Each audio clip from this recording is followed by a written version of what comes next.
In a world where extreme competition exists everywhere, what does it take to have success in your career and in life?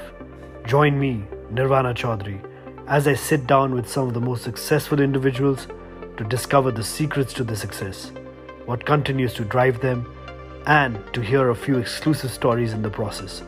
What drives them and their success code, their mantra for making it bigger.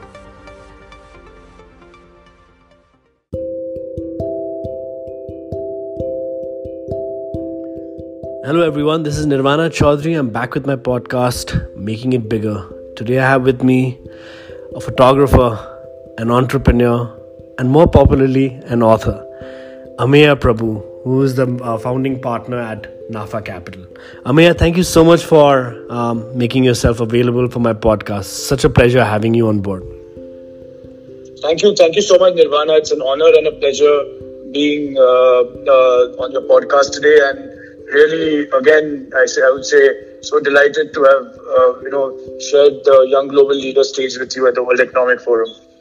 Yes, absolutely. I was about to come to that. Ameya, I've been doing a little bit about your work, your entrepreneurial side. Obviously, you're at a different level, but I'm so intrigued by your search for the universal truth and, your book that you've written on the Rock Babas. But before I get into that, Ameya, the first question I ask everyone is, you've got such a versatile role, many hats that you wear. What is the one success mantra that you follow? What is it that really drives you? I think if you ask me, the one thing which I really believe in, and I had a meeting this morning with a friend, I was sharing the same thing, is I think one should do whatever that gives one peace of mind. Because when you're, and what I mean by that is when, and it can be anything. For example, when your mind is at peace and when you get net positive happiness from whatever you are doing, that thing is always a success. Now, even if it might conventionally be not as successful as what, let's say, others might think, for you it is always a success. And invariably it becomes something which you are proud of and gives you immense internal peace and happiness. So I think whatever gives you that, now it can be different things for different people. So, but that is what I think one should focus on, and that's actually been my mantra.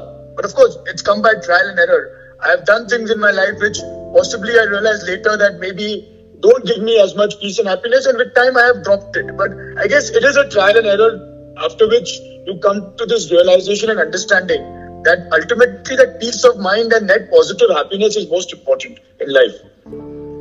That's amazing that you say that. But tell me, Ameya, I'm enjoying this conversation so much because I think in many ways I sort of see so much of like-mindedness between you and me and our approach and our sort of prospect on life.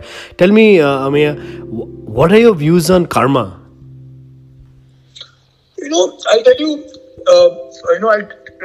take a step back first, and I'll tell you what my views on luck is, right? Because let's say in terms of, so I believe we are all energy. Humans are energy, life is energy. And, Newton's law of energy states that every action has an equal and opposite reaction. So, when people say I have good luck or I have bad luck, I actually disagree with that. I believe that good luck is the positive energy that you give out that comes back to you as what we call good luck. Similarly, if we think negative and we give negative energy out, that comes back to you as bad luck. So this good luck and bad luck are human concepts, is actually all energy. And that's the same thing if you extend further. It goes into karma. Because in a way, karma, if you give good energy out and good deeds, it comes back to you as good karma. And so is, the converse is also true. So I think that, I would say energy essentially, call it luck, call it karma. One should always have good positive energy and keep giving it out, keep doing good deeds. And I promise you it always, and again, you should do it without expectation. But generally when you give out positive energy, it invariably comes back to you. Wow. Believe it or not, I'm getting goosebumps right now. I've actually written an article on what you're talking about right now. I'll probably send it to you at a later stage, but I, again, couldn't agree more, right? We keep talking about spirituality in the corporate world and the importance of spirituality, and listening to you, it was so important for me to understand your belief and your views on karma, and you hit it spot on, right? Ameya, you've written this book, right? And I've seen it being talked about in various platforms all over. You're speaking about about your new book. Tell me what is the one thing that triggered you to write this book, and why Rock Babas? Sure. So, the Rock Babas is a book of 9 short stories. And so I've been a writer for most of my life. But it's only that, with the lockdown last year in India, because of COVID.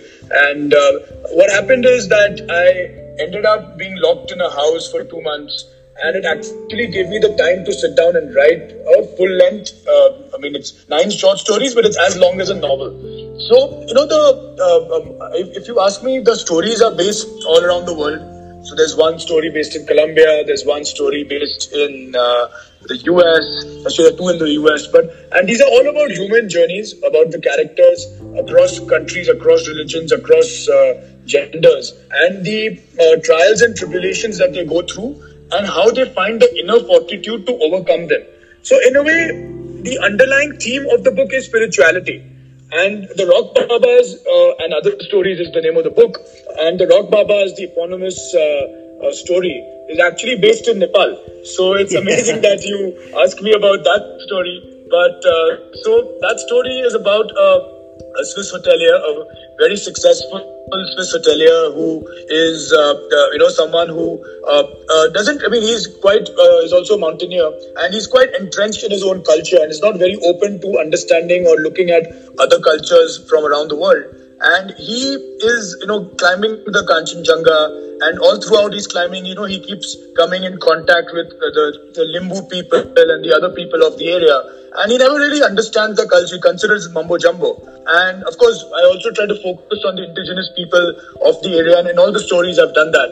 And also, for example, as one of the subplots of the stories, I actually spoke about not just the Sherpas, but also the cooks, the porters. Think of it, right? A guy climbs a mountain once a year. These guys climb several times in the same season, and nobody really talks about them. The porters, the cooks, who actually climb all the way almost to the summit, along with the mountaineers, and they do it over and over again. Imagine how phenomenal athletes these people are, But anyway, so coming back to the story, so while climbing, he gets lost in an avalanche, and then he wakes up in the ashram of these secretive Rock Babas, who play rock music and connect with the higher spirit that is in the world. And the rest of the story is about how his journey with them and what happens to him. And I don't want to spoil the ending. But that's the theme again. It's a spiritual story. It's a story of his journey. It's a story of his soul and what happens to him. This is amazing. I just can't wait to read it, and I'm sort of seeing Rock Baba as, let's say, a corporate leader, him climbing his own Everest or climbing his own mountains along with his team who's doing in and out, and I can see a large context to that perspective as well. But Ameya, tell me, I've always been a firm believer that South Asia, right, the Indian subcontinent, especially over the last 20 years, has been largely disintegrated. Let's say the previous generations, due to politics or not too much through business partnerships, has not been able to grow together as one large economy, as one large territory. And a lot of people sort of blame. There's always a blame game that it's India who's not taking care of Bangladesh, Nepal, Bhutan, etc. But I think the newer generation sees, the newer generation of economists, new generation of politicians, new generation of entrepreneurs see that completely different. And I'm a firm believer of the power of one South Asia. What are your views on that? I think if you see that, firstly, other than certain areas where we might have had border issues with, say, Pakistan. But other than that, if you see South Asia as a cohesive unit, has a common culture, has a common identity. And if you see, like, people in Europe, what does France and Czech Republic have in common? Nothing, except the fact that they're all now members of the EU. So think of the power of the EU, the largest trading bloc that created, despite having disparate cultures disparate languages, and we have a common identity as I know, and very important, be a strong bloc. How ASEAN has been very, very simple, and I can create this common bond between India, Pakistan, Nepal, Bangladesh, Bhutan. Maldives actually represent almost 2 billion people, humanity, and not where there are only 2 areas in the world where religion is on. One is Israel and Palestine, and the other is where we are today. Modern Nepal and all created in our a spiritual leader for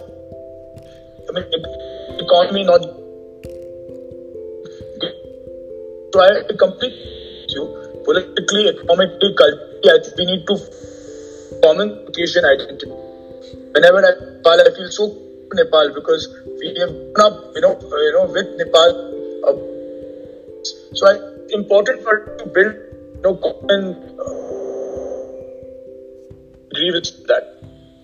Okay, sorry, the line was a little unclear, but just a quick question. We're all aspiring, growing leaders in our own rights, right? Tell me the one person you look up to globally in any field and why. Just that one line, who's the person and why do you look up to him? Or what as a mentor, as an idol? So I really admire, as I've grown older, I've really started admiring, spiritual leaders, guys who have had the ability to, live a temporal life of money and I think I really admire them. So if you look back in history, someone I draw a lot of inspiration from is Buddha. I think, got Siddhartha and Gautama Buddha in terms of his transformation from being this prince into what he eventually became. But also, I think in the Buddha, there is a great lesson for us to learn, because I think Buddha preached the lack of idol worship. He preached the fact that one should follow the middle path. And his followers over time have actually gone into idol worship as well, including worship, something which he wanted to move away from.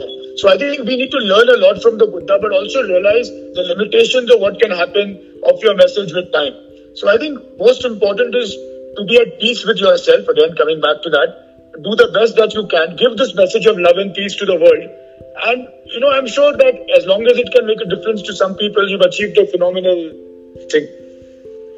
That's absolutely great.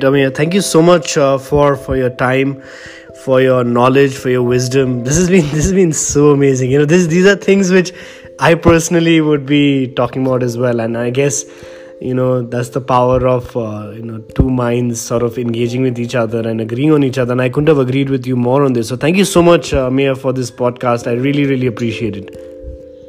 Thank you. Thank you, Nirvana. Thank you for having me. And I look forward to meeting you soon and looking forward to also visiting Nepal. Thank you, Ameya.